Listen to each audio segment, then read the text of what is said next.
बिस्मिल्लाहिर्रहमानिर्रहीम। अस्सलाम वालेकुम नाज़रीन, मैं हूँ साकिब बशीर। एक तो हम बात करेंगे वज़ीर आला खैबर पख्तूनख्वा अली अमीन गंडापुर की इमरान खान से मुलाकात हुई थी, उसके हवाले से उन्होंने आज बात की है तकरीबन 2 रोज़ के बाद।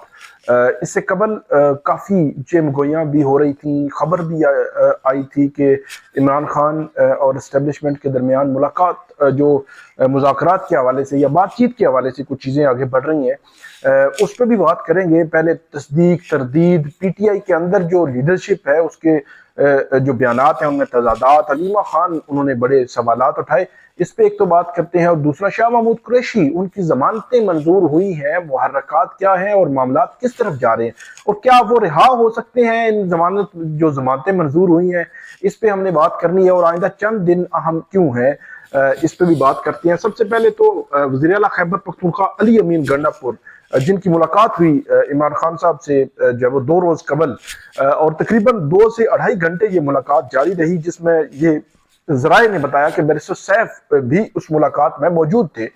जब ये मुलाकात हो चुकी तो उसके बाद मुख्तलिफ टीवी चैनल्स पर यह खबरें आना शुरू हुई कि इमरान खान ने बैरिस्टर सैफ और अली अमीन गंडापुर उनको मुज़ाकरात के हवाले से और बातचीत के हवाले से उनको ग्रीन सिग्नल दे दिया है कि वो बातचीत करें और मामलात को आगे लेकर चलें। तो इस पर काफ़ी चेमगोइयाँ भी शुरू हो गई। इसी के साथ साथ जो बैरिस्टर सैफ हों, बाद में 2 दिन तकरीबन 24 घंटे के बाद उनकी तरदीद आई कि ऐसी कोई बात नहीं है, 24 घंटे इंतजार क्यों किया गया। लेकिन जो शेख वकास अकरम है, जो पीटीआई के स्पोक्समैन है, वो जो तर्जुमान है, उनकी जानिब से तरदीद फौरी तौर पर आ गई।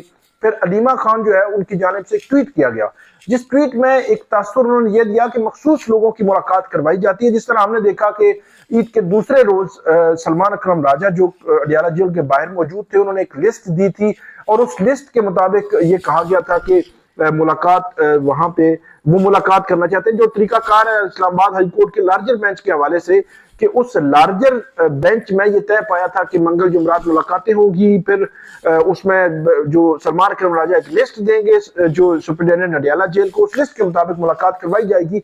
लेकिन आजम सवाती का नाम उस लिस्ट में शायद शामिल नहीं था, लेकिन उनकी मुलाकात करवाएगी। और बाकी सलमान अकरम राजा को भी मुलाकात से रोक दिया गया, और इसके अलावा जो नियाजुल्लाह नियाजी उनको भी मुलाकात से रोक दिया गया, शुएब शाहीन को मुलाकात भी नहीं करवाई गई। तो ये एक अलग सा एक फटा बन गया। फिर अगले दिन हमने देखा कि बैरिस्टर सैफ भी आ गए। बैरिस्टर सैफ के हवाले से पीटीआई के अंदरूनी हल्के ये कह रहे थे कि जो मर्दान का वाकया है, जिसमें मुबैना तौर पर जो ड्रोन अटैक में 10 जो है वो सिविलियन जो शहरी थे, आम मासूम शहरी, वो निशाना बने, और वो एक अलग सा एक फड्डा बना हुआ था कि बैरिस्टर सैफ के खिलाफ पीटीआई इंटरनली कार्रवाई करे कि उन्होंने कैसी जो है वो बात की है और उनको दहशतगर्द के साथ तशबीह दी है।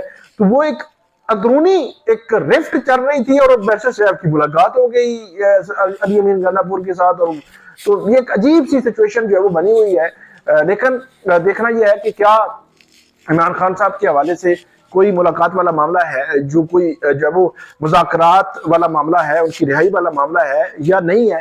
तो जो अली अमीन गंडापुर है, उन्होंने दावा किया, आज उन्होंने बात की, उन्होंने कहा कि मेरी मुलाकात हुई है।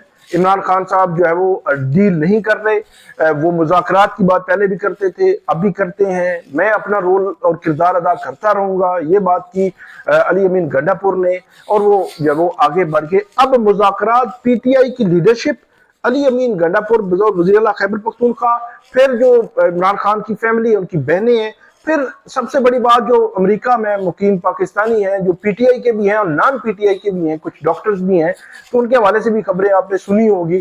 फिर आतिफ खान और जो सजाद हैं बरकी, उन्होंने ये दावा किया था कि अक्टूबर और नवंबर में 5 दफा जो है वो जो अमेरिका में मुकीम पाकिस्तानी शहरी हैं वो यहाँ पे आए और अडियाला जेल में इमरान खान से मुलाकात हुई। ये दावा आतिफ खान जो पीटीआई से मुंसलिक है, सजाद बरकी जो पीटीआई से मुंसलिक है, अमेरिका में होते हैं, उन्होंने ये दावा किया था कि ये ऐसा हुआ है। अब उसके हवाले से यहाँ पे हमारे पास कोई तस्दीक नहीं है, लेकिन अगर हुआ है तो उसके बाद क्या हुआ, उसका आउटकम क्या हुआ, کیا جو ہے وہ اگر مذاکرات ہو رہے تھے، کوئی بات چیت ہو رہی تھی، کچھ چیزیں طے ہو رہی تھیں، تو وہ معاملات کہاں تک پہنچے؟ ابھی تک اس حوالے سے کوئی خبر خیر نہیں آئی۔ لیکن یہ ایک پوری ایک چین چل رہی ہے جس میں 3-4 فریق ہمیں نظر آتے ہیں۔ پی ٹی آئی کی لیڈرشپ، سلمان اکرم راجہ، بیرسٹر گوہر، ان کی کور کمیٹی، پھر وزیر اعلیٰ خیبر پختونخوا، پھر ہمیں نظر آتی ہے عمران خان فیملی، جو علیمہ خان وہ سوالات اٹھاتی ہیں کہ مخصوص لوگوں کی ملاقاتیں کروائی جاتی ہیں اور ہماری بطور فیملی ممبر کے ملاقات نہیں کروائی گئی۔ اور میرے پاس اطلاعات ہے کہ اس دن بھی جب عید کے دوسرے دن وہاں پہ اڈیالہ جیل میں ملاقات ہو رہی تھی جو نادیہ خٹک ہیں، اعظم سواتی اور ایک مبشر اوان جو ایڈوکیٹ ہیں ان سے، تو وہاں پر عمران خان صاحب نے پوچھا کہ میری جو فیملی، میری بہنیں ہیں وہ آ رہی ہیں ملاقات کے لیے، آ رہی ہیں یا نہیں آ رہی؟ تو وہ بات وہاں پہ ہوئی، اس کے بعد فردر اس میں کچھ ڈیولپمنٹ نہیں ہوئی کیونکہ اس دن ملاقات ہی نہیں ہو سکی۔ تو یہ ایک کنفیوژن ہے۔ رہائی ہونی ہے یا نہیں ہونی وہ الٹیمیٹلی عدالتوں کے ذریعے ہونی ہے، لیکن جب تک کہ ریلیکسیشن نہیں ہوگی سسٹم کی تو اس میں کیا یہ عدالتوں سے ریلیف مل سکے گا؟ عمران خان صاحب کے 190 جو توشہ خانہ 2 کیس ہے وہ پڑا ہوا ہے، اس کی سماعت 16 فروری کے بعد نہیں ہوئی۔ جی ایچ کیو حملہ کیس 15 فروری سے پڑا ہوا ہے، اس کی سماعت جو ہے وہ نہیں ہوئی، 15 فروری کے بعد آج تک نہیں ہوئی۔ اس کے بعد ملاقاتیں جمعرات منگل ملاقاتیں بحال ہوئی، لیکن صرف منگل کو وہ بھی مخصوص جو ہے ملاقات ہو رہی ہے، جمعرات کی ملاقات نہیں ہو سکی۔ جو ہے وہ گزشتہ روز بھی جو لوگ گئے تھے لیکن ملاقات نہیں ہوئی۔ شبلی فراز نے اسلام آباد ہائی کورٹ میں توہین عدالت کی درخواست بھی دائر کی ہے۔ تو عدالتی بحاث پر بہت بڑے ریلیف ہمیں بظاہر نظر نہیں آ رہے پی ٹی آئی کو، عمران خان کو ملتے ہوئے۔ لیکن آج ایک بڑی خبر آئی ہے، اہم خبر ہے، وہ یہ ہے کہ جو شاہ محمود قریشی صاحب ہے ان کی لاہور جو ملتان میں ایک کینٹ میں جو کیسز تھے 3 ان کی ضمانتیں ہوئی ہیں۔ تو وہ میں نے چیک کیا کہ وہ ضمانتیں پوسٹ ریسٹ بیل ہیں، مطلب ضمانت بعد از گرفتاری ہے یا کیا ہے؟ تو وہ پتہ چلا ہے کہ وہ جو پری اریسٹ بیل تھیں جو چلتی آ رہی تھیں اور وہ کنفرم ہو گئی ہیں اب۔ تو وہ کوئی مطلب بہت ہی ایکسٹرا آرڈینری آپ اس کو نہیں کہہ سکتے۔ لاہور کی کیسز میں اگر ضمانتیں ہوں گی تو وہ ایک بہت ہی غیر معمولی صورتحال ہوگی۔ تو یہ 3 ضمانتیں تھیں، پری اریسٹ بیل تھیں اور یہ کنفرم ہوئی ہیں، پوسٹ ریسٹ بیل نہیں ہے۔ پوسٹ ریسٹ بیل ان کی ساری ہے لاہور کے مقدمات میں، لاہور کے 9 مئی کے مقدمات میں، جہاں پر عمران خان صاحب کی بھی 8 لاہور ہائی کورٹ میں ابھی عید کے بعد ان پر سماعت ہونی ہے، اور جو اینٹی ٹیررزم کورٹ ہے لاہور کی، وہاں پہ شاہ محمود قریشی صاحب کی 20 ضمانت کی درخواستیں پڑی ہوئی ہیں، ان پر بھی ابھی سماعت ہونی ہے، ان کا بھی فیصلہ ہونا ہے، اور وہ پھر پتہ چلے گا کہ اس میں کیا ہوتا ہے۔ آئندہ چند روز اہم کیوں ہیں اس کے حوالے سے نمبر 1 تو یہ ہے کہ لاہور کے 9 مئی کے کیسز میں، لاہور ہائی کورٹ میں عمران خان کے 8 کیسز میں ضمانت کی درخواستیں ان پر سماعت ہونی ہے۔ اسی طرح جو پنجاب حکومت نے یا مختلف جو ضمانتیں ہوئی تھی ان کو چیلنج کیا ہوا ہے پنجاب حکومت نے سپریم کورٹ آف پاکستان میں، تو وہاں پہ جسٹس یحییٰ افریدی پر مشتمل جو بینچ ہے وہ ان کیسز کی سماعت کر رہا ہے اور وہ ان کیسز کو سن رہا ہے۔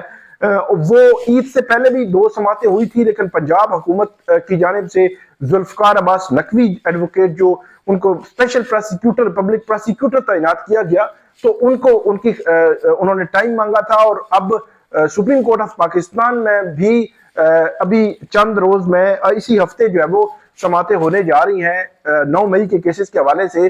سپریم کورٹ آف پاکستان سے 9 مئی کے کیسز میں پہلی دفعہ جو ہے سماعت میں ان کی کوئی کیس کنکلوڈ ہوگا، تو جو کیس کی کنکلوژن ہوگی، اس کا جو فیصلہ ججمنٹ ہوگی، اس کے اثرات ہمیں ہائی کورٹس اور جو اسپیشل کورٹس ہیں، اینٹی ٹیررزم کورٹس ہیں، وہاں پہ بھی نظر آئیں گے۔ مطلب اگر ریلیف جو ہے وہ پی ٹی آئی کے جو کارکنان ہیں جو جیلوں میں ان کو ملتا ہے، یا جو پنجاب حکومت نے چیلنج کی ہوئی ہیں ضمانتیں وہ ان کی درخواستیں خارج ہوتی ہیں، تو الٹیمیٹلی ایک ریلیف ملے گا جو شاہ محمود قریشی صاحب ہیں۔ اسی طرح ڈاکٹر یاسمین راشد ہیں، اعجاز چودھری، ان کی ضمانت کی درخواست پڑی ہوئی ہے سپریم کورٹ میں، وہ بھی ایک غیر معمولی کیس بن چکا ہے۔ اس کی تفصیلات میں آپ کو کسی ویڈیو میں بتاؤں گا کہ وہ کس طرح سٹیپ بائی سٹیپ وہ اوپر آتا جا رہا ہے، اور سپریم کورٹ میں کوئی کیس فکس ہی نہیں ہو رہا۔ تو باقی 9 مئی کے کیسز آئندہ چند دنوں میں ان پہ سماعت ہونے جا رہی ہے، اس پہ جو فیصلہ ہوگا، جو ججمنٹ ہوگی، اس کے اثرات جو ہے وہ ہمیں نظر آئیں گے۔ آپ کو ہم اپڈیٹ کرتے رہیں گے، ہمیں فیڈ بیک دیجیے گا۔ اللہ حافظ۔